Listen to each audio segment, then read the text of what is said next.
So for our first speaker is Maria Binetti, and so Maria is a doctor in philosophy. She's WDI country contact for Argentina, and her talk is also published in this book, Women's Rights, Gender Wrongs, the Impact of, so I'm so sorry, because so it's not really working.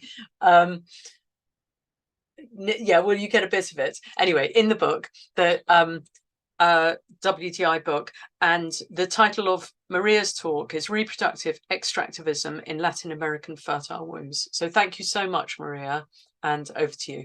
I'm gonna read some parts of the article I published in our book with Lara Salvatierra. I wrote these articles with Lara from Peru, so I'm gonna refer briefly of what it says.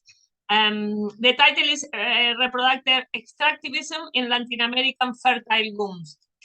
Latin America is the most unequal continent in the world because of structural weaknesses related to political institutions, corruption, and legal insecurity that condemn the region into poverty and underdevelopment. It is also the most violent and dangerous continent for women and girls. Half of the Latin American women are poor. Precisely, this structural vulnerability and poverty turns Latin America into a preferred target for global markets in search of raw materials, in particular sexual raw materials for sexual new capitalism. Poor women are under the spotlight of sexual industry as if there were this raw material. This global business promises by 2025 a market of $28,000 million. The profit law is that the greater the poverty, the greater the profits. In such a context, Latin American women offer a unique opportunity to reproductive extractivism. This explains why day by day in Latin America, the lobby to regulate reproductive exploitation expands. Under the narrative of women empowerment, free consent, legal security, and protection of all parties involved in the business. Also, the queer and postmodern narrative that motherhood is a cultural construction, a normative social idea that must be deconstructed, is involved in this business. A main argument of queer ideology is the need to debiologize maternity and recognize that to be mother is a deep feeling, an idea, a perception, or a gender identity, biological, without biology. I mean, it's just a feeling without body, without biological or material body. The program for regulating surrogacy expands simultaneously all over the southern continent, along with gender identity policies. It is not a matter of a national agenda or just a country, but a coordinate and synchronic agenda for the whole region. In general terms, Mexico and Argentina are leaders in this lobby. For example, in Mexico, the Supreme Court has been working for several years on the regulation of child rights and surrogacy by surrogacy. And in a recent book edited by the Supreme Court, the Center for Constitutional Studies in Mexico calls to regulate surrogacy throughout the whole continent without answer as to what constitutes exploitation. That means it doesn't matter if it is exploitation or not. The important thing is to regulate the market, to regulate it without any further question. In spite of the increasing use and promotion of surrogacy, in most Latin American and Caribbean countries, this practice is unconstitutional. According to our legislation in force, the filiation is established by who gives birth, then surrogacy should be typified in the crime of sexual trafficking in women and children trade. However, only 2 Mexican states have prohibited it: San Luis de Potosí and Querétaro. 4 Latin American countries have regulated it, namely Cuba, that recently incorporated surrogate motherhood into the new family code, adopted under the pressure from the LGBTQ lobby, particularly sponsored by ILGA. That ILGA is the sponsor of the Cuban National Center for Sex Education. So Cuba has regulated it the same that 2 Mexican states, Tabasco and Sinaloa. Mexico City doesn't have a specific legislation on surrogacy, but there is no prohibition of it. So it is in practice. It is practiced underground for foreigners and native people. International agencies often include tourist destinations in the same package than surrogacy. We travel, for example, to Cancun or Ribera Maya. And many Mexican women are moved to California to deliver the baby product in town, in situ. The other country that has regulated surrogacy is Puerto Rico since 2020. It regulates surrogacy in its gestational modality, that is without genetic material from the gestant person. Also, Uruguay has regulated it, allows altruistic surrogacy through the use of a relative in the first degree of consanguinity. But recently, a new bill presented to the Congress aims to regulate surrogacy in the second degree of consanguinity. In Brazil, there is also a regulation of surrogacy since 2021 by a resolution of the Federal Council of Medicine, not the Congress, but the Council of Medicine. According to this resolution, surrogacy has to be only altruistic.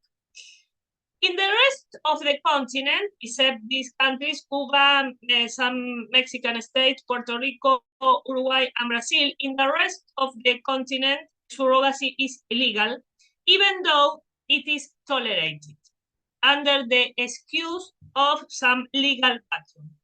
The tolerant approach does not regulate surrogacy as a practice itself, but legalizes its effects. Once the child is born, the baby is registered in the name of the buyers by appealing to the best interest of the child and then recognizing the filiative nature of this practice. The tolerance creates, that is the purpose, the tolerance creates the appearance of legitimacy and legality. Such is the current situation, this tolerant approach in Guatemala, Costa Rica, Ecuador, Colombia, Dominican Republic, Bolivia, Chile, Paraguay, in some states in Mexico and in Argentina. For example, Ecuador has approved in 2020 a new organic health code that allows surrogacy when the inability of women is proven. This code was vetoed by the government, but it is expected that it should be voted again soon. So the Ecuador would have surrogacy through this organic health code. In Colombia this year, the Constitutional Court asked Gustavo Petro, the new president, to regulate surrogacy So the Ministry of Justice, Health and Social Protection presented this year a bill to regulate surrogacy in Colombia. There is a discussion right now in the country around surrogacy. In the case of Peru, it's the same. The civil code clearly prohibits surrogacy. However, surrogacy is very popular as practice. The contracts are made on a civil level and signing signing in the clinic. The birth certificate is signing in the clinic.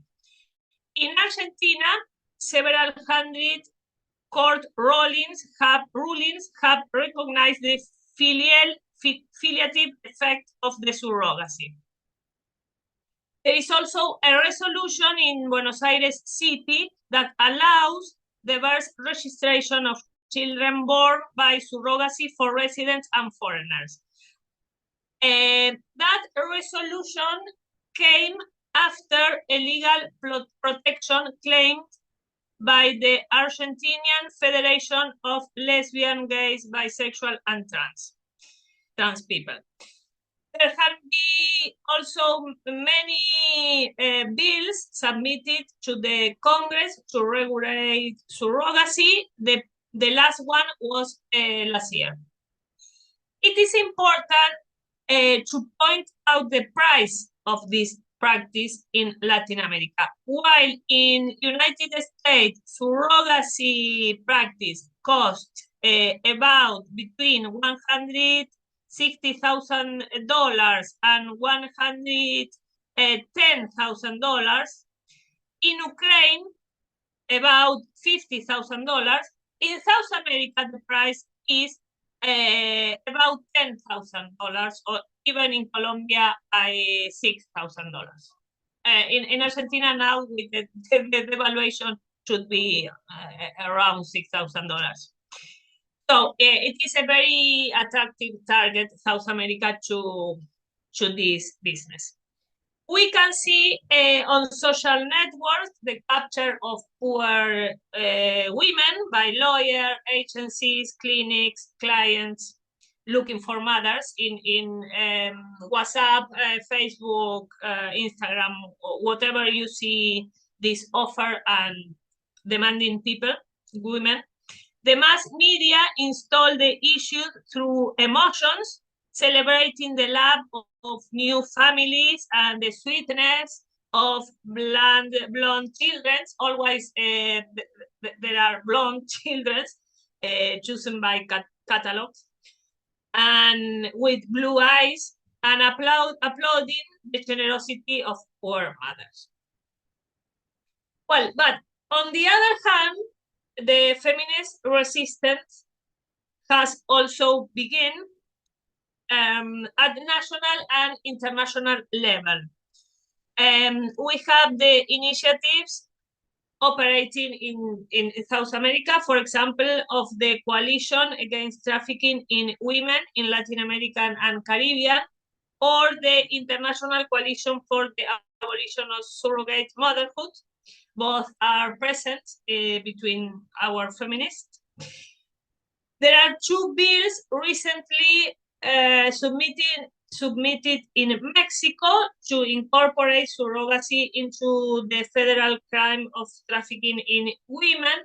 And this is a very recently new from last week, a big coalition of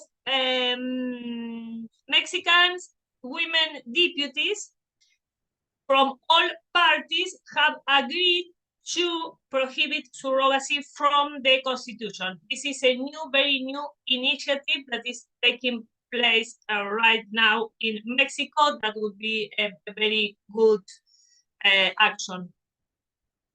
So we will see what happened with that. And as a conclusion, international women networks and international support is the key of our feminist fight.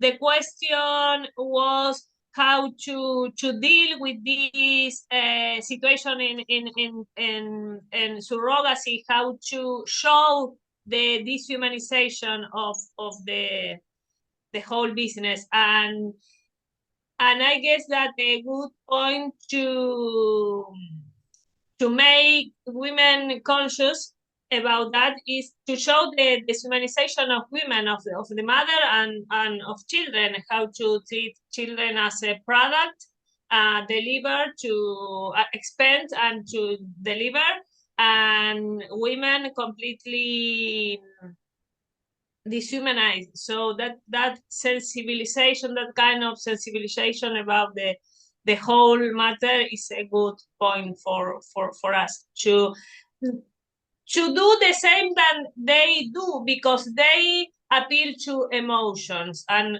that is what we should do as well, appeal to emotion and